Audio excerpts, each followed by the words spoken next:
The moment I heard my sister-in-law laugh while I was lying at the bottom of the staircase, unable to move my leg, something inside me snapped. You know when pain hits so sharply that your ears start ringing? That's what I felt, but somehow her voice cut through everything like a knife. "Oh, don't be so dramatic," she said, rolling her eyes like I had faked the whole fall for attention.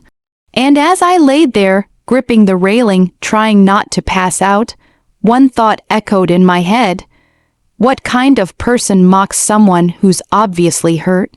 And here's the real question I want you to tell me honestly. Was I wrong for what I did later? Because a week after that moment, she paid for her behavior, and I still wonder if I went too far or if she truly deserved it. The whole situation didn't come out of nowhere. My relationship with my sister-in-law Mia had always been complicated. From the very beginning, she made it clear she didn't think I belonged in their family. I wasn't glamorous enough, loud enough, smart enough, rich enough. Whatever criteria, she kept changing depending on her mood. She was one of those people who had to dominate every room, and she especially loved putting people down so she could look like the superior one. My husband, Ethan, usually brushed it off by saying, "That's just how she is." Like being rude was some kind of birthright that came packaged with her personality. And maybe, if things had stayed at just snarky comments and harmless sarcasm, I would have ignored it, but over time her behavior grew sharper, more pointed, more cruel. It started with small things. At family dinners she'd comment loudly about how cute it was that I didn't grow up wealthy. Or she'd say things like, "Wow, you really don't know how to cook that. My mom taught me when I was 5, as if my existence personally offended her. She'd invite herself into our home and rearrange things because they looked wrong.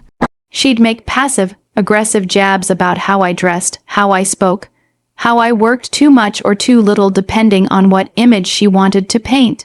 And Ethan, bless him, tried to keep peace, but he often failed to stand up for me because confronting Mia usually led to dramatic meltdowns that exhausted everyone.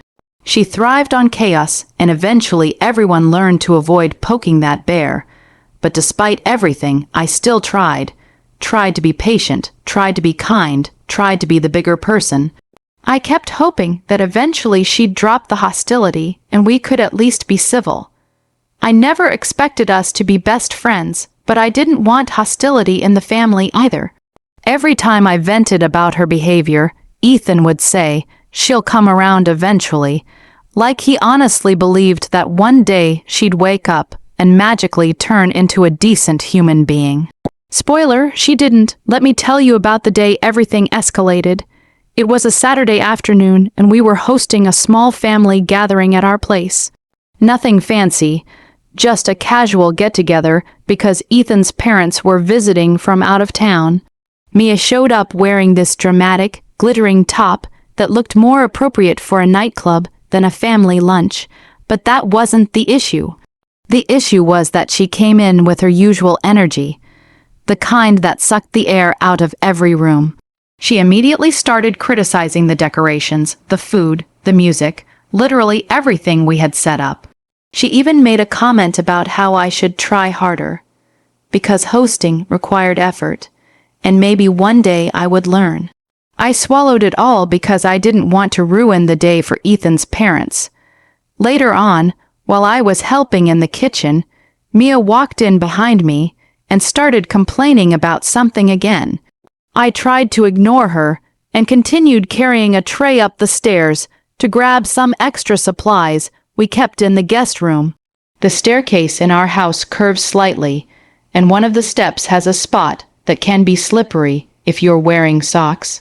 I knew this, but I was distracted by Mia following me and saying, honestly, "It's impressive how you make even simple tasks look difficult." Her voice was like an annoying mosquito buzzing in my ear.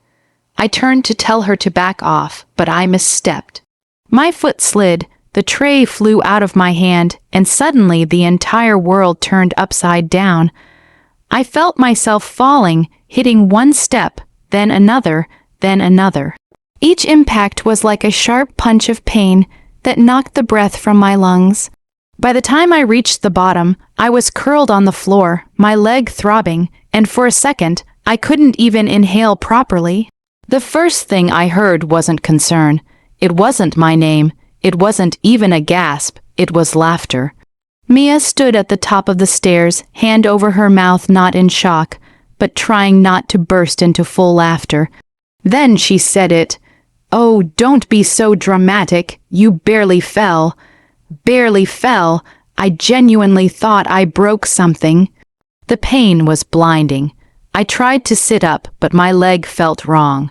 I couldn't move it, and every attempt sent a sharp jolt up my spine. I called for Ethan, and the moment he saw me, he rushed down, panic written all over his face. He asked me what happened, and she shrugged like she had just witnessed someone trip over a shoelace instead of tumbling down a flight of stairs. She exaggerated it. She said casually, flipping her hair, "You know how she is." I have never seen Ethan so angry at his sister. Ever, he helped me into the car, drove me to urgent care, and stayed with me while they took X-rays. Thankfully, nothing was broken, but I had a severe sprain, deep bruising, and swelling that made my ankle look like it belonged to someone twice my size. The doctor told me I needed crutches for a week and strict rest. Back at home that evening, Ethan confronted Mia, but she doubled down. She claimed I was being sensitive. She claimed I must have fallen deliberately because no normal person falls that dramatically. She claimed she had laughed because she thought I was joking. She even said, if she spent less time being clumsy and more time paying attention, this wouldn't have happened. That was the moment something inside me shifted. I don't mean anger. Anger I had felt before. This was something deeper, colder, more resolute. I decided that if Mia wanted to act like a menace, she needed to face the consequences. A few days later, I learned that she had a big presentation coming up at work. She had been bragging about it non-stop for weeks, saying it could lead to a promotion. And she was extremely paranoid about anyone messing with her notes or files. That's when an idea began to form. Not revenge in a violent or destructive sense, but revenge through truth. Pure, unfiltered, undeniable truth. Before I go on, let me pause here and ask you, what would you have done if you were in my shoes?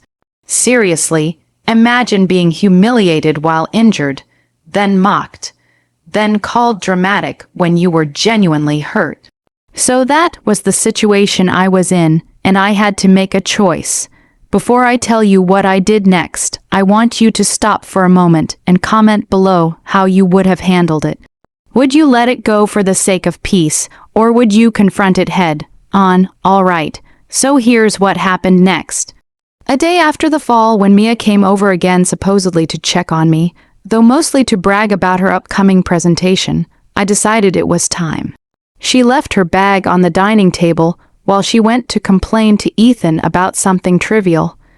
That's when I noticed her presentation notes sticking out. I didn't touch anything. I didn't sabotage anything. I didn't alter or destroy a single page. I just took my phone and recorded a video of the entire stack of papers.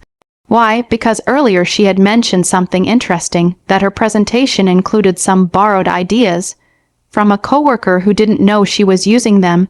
She laughed about it, saying, well, he talks too much anyway. If he didn't want people using his ideas, he should shut up.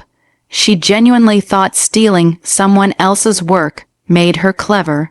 I sent the anonymous video and screenshots to her company's HR email, along with a simple typed message. This material appears to be taken from another employee's project. Thought you should know before it becomes a bigger problem.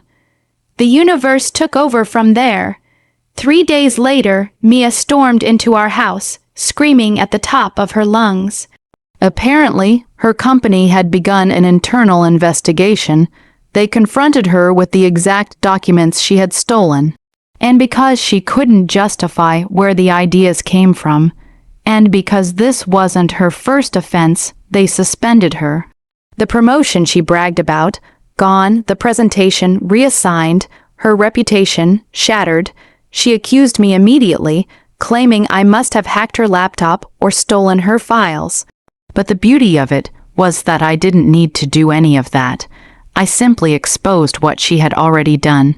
She had dug the hole herself. I just handed her the shovel. When Ethan heard her screaming at me, he stepped between us. He told her she wasn't welcome in our home until she learned how to treat people with basic respect. His exact words were, "You mocked her when she was hurt, lied about what happened, and you expect sympathy now. You did this to yourself." For the first time ever, Mia was speechless. In the aftermath, things changed drastically. She stopped showing up unannounced. She stopped making snarky comments. She stayed away from me completely, which honestly felt like a blessing.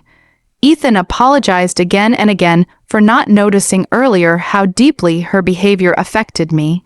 His parents apologized too, saying they had always known she had a mean streak, but didn't realize it had gone this far.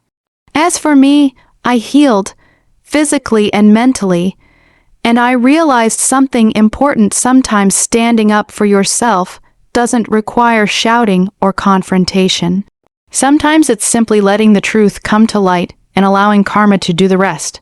So in the end, do I regret what I did? Not really. I didn't lie, I didn't manipulate anything, and I didn't sabotage her work. I simply stopped protecting someone who constantly hurt me. And if by exposing the truth she faced consequences, then maybe, just maybe, it was the wake-up call she needed. But I'll leave you with this final thought before I wrap up. If someone mocks your pain, belittles your experiences, or treats your suffering like entertainment, they don't deserve the benefit of your silence. They don't get to hurt you and walk away without consequences. Everyone reaches a breaking point, and this was mine. If you were on my side during this story, make sure to like this video. If you want more dramatic, real life stories like this, go ahead and subscribe. And don't forget to share your thoughts in the comments. Was I wrong? Or did she finally get what she deserved? I'll see you all in the next story.